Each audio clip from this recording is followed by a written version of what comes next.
Welcome back to the next edition of Help on Demand Live. I'm here with Chad, and we had a great response in one of our last editions of Help on Demand Live. We had Jeffery Bustamante, who is the CEO of BeWellNM, New Mexico, and he was joining us via Zoom. And because of the great demand, we decided to have him back and go through some additional information. So welcome again, Jeffery. Thank you so much for having me back, and very excited to be here again. So as you think towards the future, what are the couple things that you need to do to kind of lead that organization to the growth and coverage that you're after? So there's a few things on the radar. First and foremost, as I mentioned, we're in the middle of building this technology solution. We're in the middle of a reorganization of our outreach philosophy, a handful of other things. But success on those, whether it's the technology launching successfully or completing this reorganization, the success of that is helpful and meaningful, but the significance of that is determined in how we connect people to coverage at the end of the day. And it's important for me personally over the coming years to understand the difference, but also cohabitation of those two concepts. That we need to be successful in those transitions, but we also need to make them significant. So as we talk about the long term, it's using that technology. Don't just set it up and have it operating here in New Mexico, but use it to help New Mexicans. And really, as we talk about the outreach program, how we make sure that we are a trusted source in the community and someplace that people are familiar with and can turn to with questions, sometimes of their, of intimate nature on their health and how they can best help themselves. So significance is the word of, let's say, the next 10 years for me. And really, how do we do that? Well, it's really just enhancing and supporting everything we do for New Mexicans, whether it's product offerings or how we communicate on the back end, how we really make sure we're there when people need it, and being there to support them with that decision. And then ultimately driving down the uninsured rate. I can't state it enough that New Mexico made huge leaps and bounds after 2013 to drive down our uninsured rate. It was right around 21%. It has gone down significantly. I think it bottomed out right around 9%. The pandemic, again, threw a bit of a curveball towards this, but making sure that we take those next steps to drive it further and further down and make sure that, again, when people have a need to go to the doctor, the only thing they're thinking about is their wellness. And as a big public health and primary care person myself, supporter of that it's not also just when they need it, that it's also the going, to the doctor every year and doing those check-ins, getting that blood work done, and making sure that we're there to support them in that environment as well. Yeah. What we know that you recently went through an RFP process, which is painful at the very least, right? Was the RFP designed more at better customer or consumer experience? Was it more towards technology? Kind of in a nutshell, what was the thought process behind that RFP? So all of the above, but I think we can channel it into three main pillars. First and foremost, the environment had changed significantly since the last time we had procured it. And responsiveness is a backbone of what we do. So making sure that, our procurements and all of that is reflective of it helps. So that was the first pillar of decision around it. The second was, again, the shift to be very strongly community-based in what we do.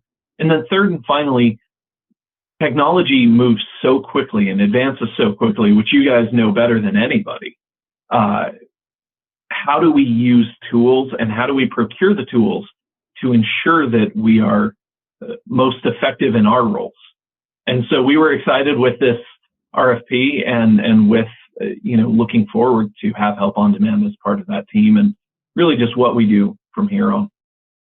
To back up just a second part of that, with What would you say to other marketplaces out there? You know, some of them, it's kind of like Chad insurance carriers, right? They have these old systems, if you will. I always use the analogy they're duct taped and baled wired together and glued and whatever, right, to make them function. What would be your comment to those that listen today about feeling comfortable moving forward in technology? And you know, you don't have a lot of experience as we're working with you now to get you familiar, you know, for example, with Help on Demand.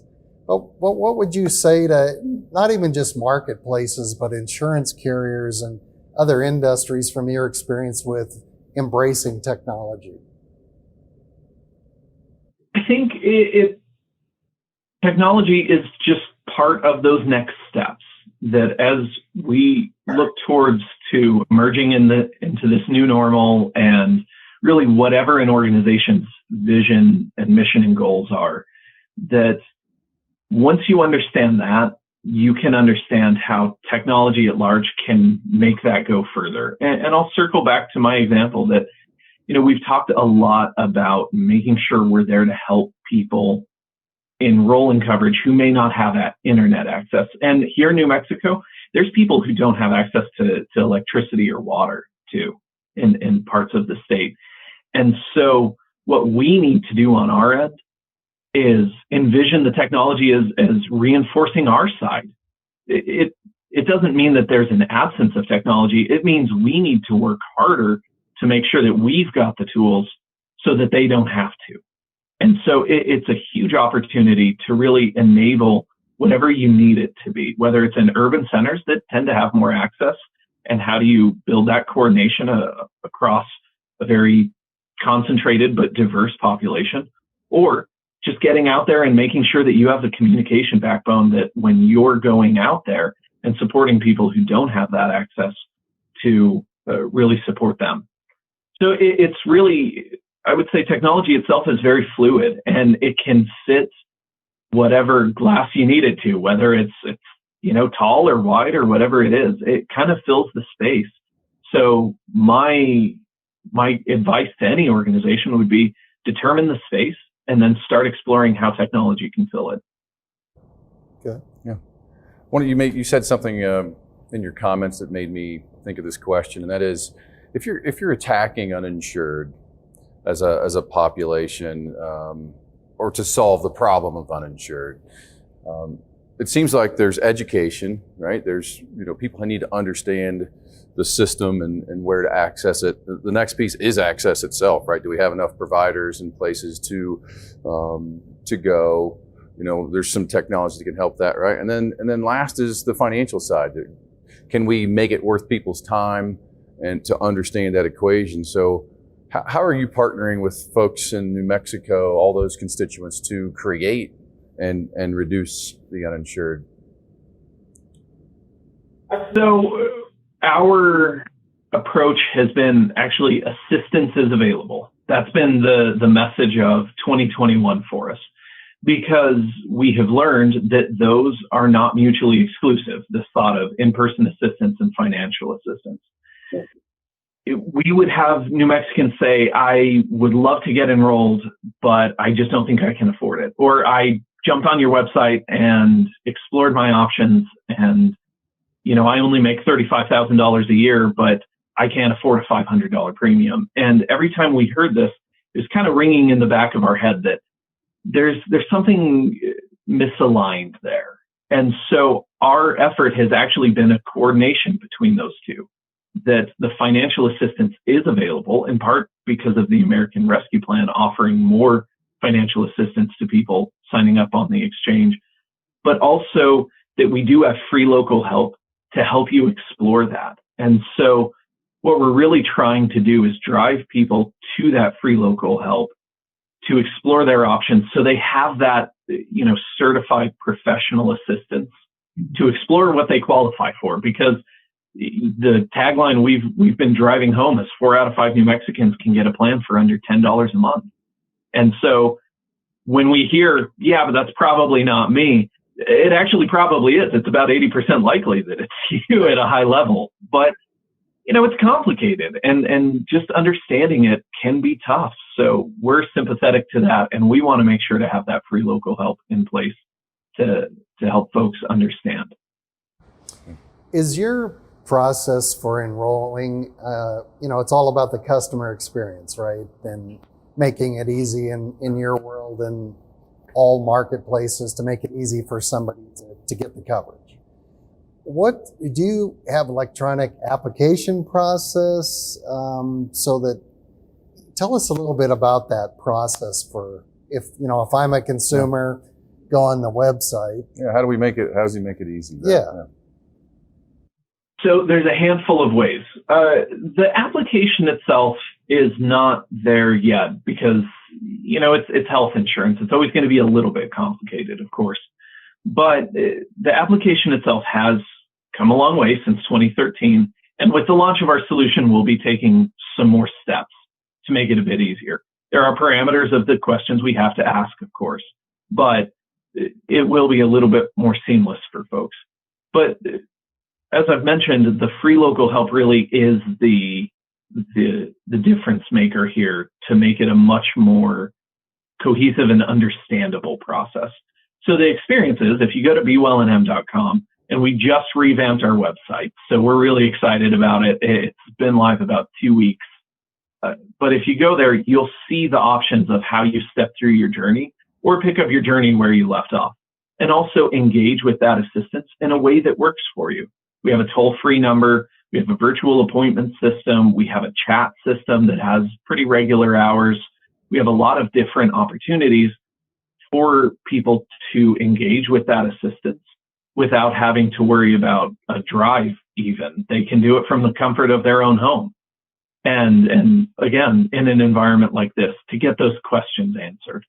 So the goal for us has been just driving home that assistance is available in a way that works for people. That's great.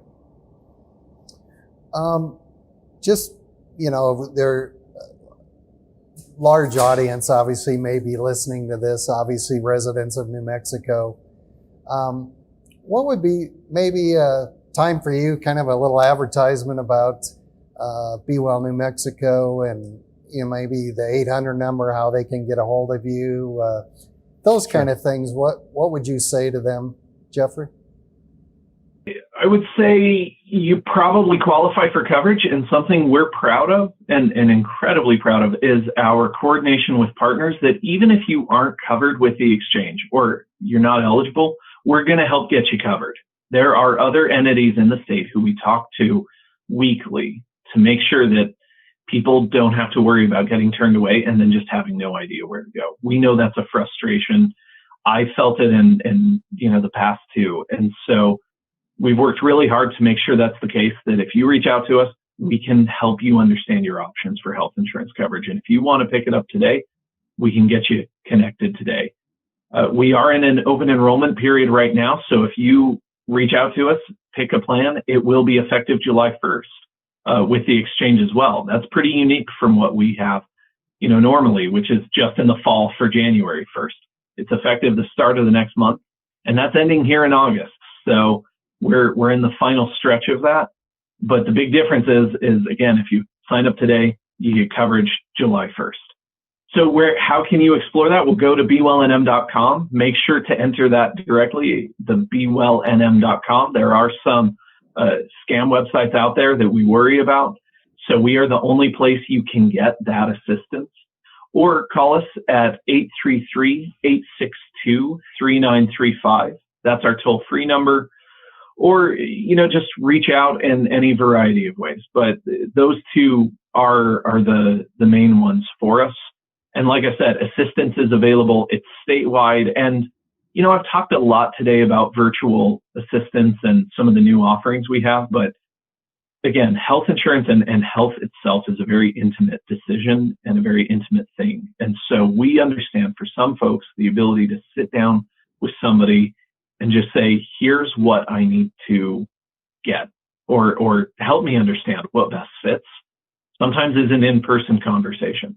And so we have enrollment assistance in the majority of the counties, and typically a short drive from just about anybody in the state, and they can sit down with you in a very safe environment, hand sanitizer, masks, things like that, make sure that you're comfortable and help you navigate your options.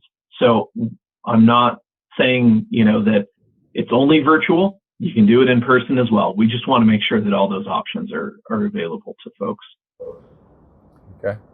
Anything that today, I guess one thing maybe kind of as part of that advertisement, if you will, or the success of what you're doing there in New Mexico, do you have a feel for, when you first started, the uninsurable rate percentage, whatever it is, compared to today? I mean, are you seeing steady 5, 10, 20% increases? I know with COVID, probably most of them saw some pretty nice increases this year in enrollments because unemployment and things. But from where you started to now, percentage-wise, where do you think you're at?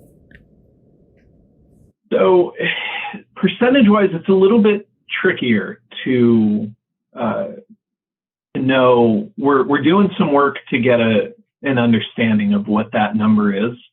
What we can say is that as of about the middle of last year, about 56,000 New Mexicans qualified for exchange coverage with assistance who were uninsured. And that's a big portion of the state. We cover about 40 to 50,000 at any given point, but there's, a whole section out there that we can still get connected to. So we're working through that question right now. What I can say is that 21 and really 20 have been successful coverage years in other ways, not across the board. It's been a tough year for everybody, of course, but our Medicaid program has worked incredibly hard to make sure that they were there to help folks, and they have seen increases in their enrollment because of it. We, as far as point in time, June 21, have more people on our exchange than we have over the past 2 years, even going into the pre-COVID environment. We're very proud of that. And some of our other partners that I mentioned earlier that aren't Medicaid or exchange have also seen their ability to support New Mexicans get covered and the outcomes of that as well. So we've been there. We've been able to cover a lot of folks in this very uncertain time, and we're proud of that. But we know there's still a lot more out there. Yeah. Jeffrey, I have a question. So when you're not working at light speed to solve the uninsured problem in New Mexico, what do you do to enjoy all the great things that's out there in New Mexico? There's a lot of stuff to do out there. So there are a lot of things. For the longest time, it had been fishing and golfing. Love to fish and golf, and man, we're one of the best states for it.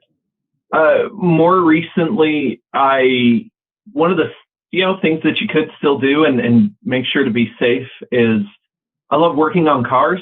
So I'm definitely a car and motorcycle guy now.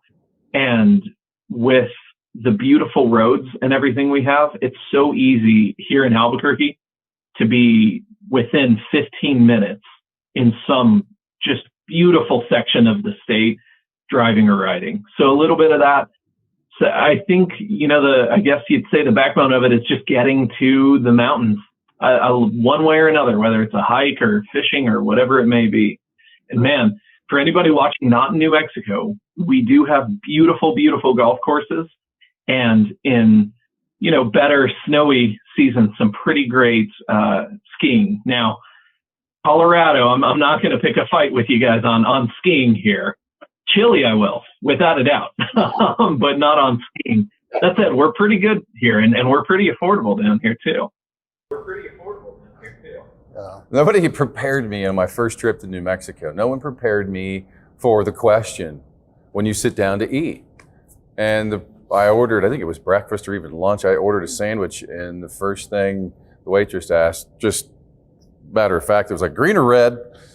And I said, what? I was not prepared for that. And, green or red, you need to know what kind of chili you're going to eat. Or you say Christmas and you get both, right? Yeah.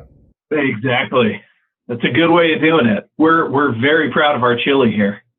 Yeah, and you should be. Yes. Last thing, anything that we didn't ask today that maybe you want to share with the audience or anything like that, Jeffrey? I think really more than anything, and I've touched on it in different ways, but I think the next steps for exchanges is really envisioning ourselves as a broader service. It was such a hurry to make sure that we launched successfully, got people enrolled and all of that. But while it's crazy to say that it was an 8-year intro course, I would say Exchange 101, the book's kind of closing on, and Exchange 102 is starting to open. So what is that next iteration of ourselves to make sure we're continuing to improve? And technology is a big part of that. Here in New Mexico, being a community-based organization is a big part of that. We talk sometimes how we're more food bank than we are maybe health insurance carrier. Sometimes we are health insurance carrier in how we make sure to get people connected, but we're also there in that food bank role to just make sure that people are connected to the service that they need. And some of those considerations for the long term. And then just finally, we're excited to see other exchanges launching. There are a handful coming live this year, and not just states like us that have been around since 2013, whole new states. We're really excited to have them join the ranks. And I think, especially with today's Supreme Court decision upholding the Affordable Care Act, it's a bit of a prompt to other states to consider joining the groups. And what I would say is, really importantly, healthcare.gov has done a great job for the many, many FFM states that are there. And it's hard because, unlike Baskin-Robbins, they can't offer all these different flavors for every single state. And that's kind of where we ran into it. It's healthcare.gov. It's worked for a lot of states. But if you want to offer your own flavor, definitely consider launching your own exchange, and definitely consider, what the cost savings will be, because we're a pretty small state and we're going to be saving some money on this. So I can only imagine what states that are more populous than ourselves could do with that, and have all the control to offer their own options. So the task for us existing exchanges is we're going to have to catch you up real quick on 101 so that you're ready to move into this next environment and we can all learn together. Chad, any thoughts or final things? No, Jeffrey, I appreciate your time today. You offered some very insightful comments and thoughts and perspectives as it relates to your history, really the things you're working on now, and how you're thinking about the future. So I really, really appreciate your time. Well, and thanks to what you're doing, you and your team, great people to work with. You're doing a great job for the state. Thanks to your team and, to all the people in New Mexico that you're help getting coverage, and appreciate your time, and thanks again for everything, and we'll talk again, I'm sure.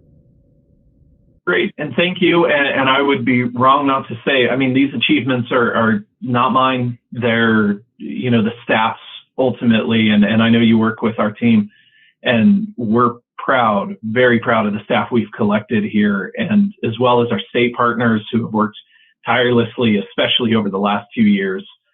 And then ultimately New Mexico. I just am so proud to be a New Mexican, and can't state enough that, especially given the last 13 months, how much New Mexico has done to support one another. So while we're really excited to see those enrollment growths, that's New Mexico's win more than it's even ours. Well, thank you again. Have a great rest of your day. And again, we'll talk soon. Thanks, Jeffrey. Thank you. Have a great day. You too.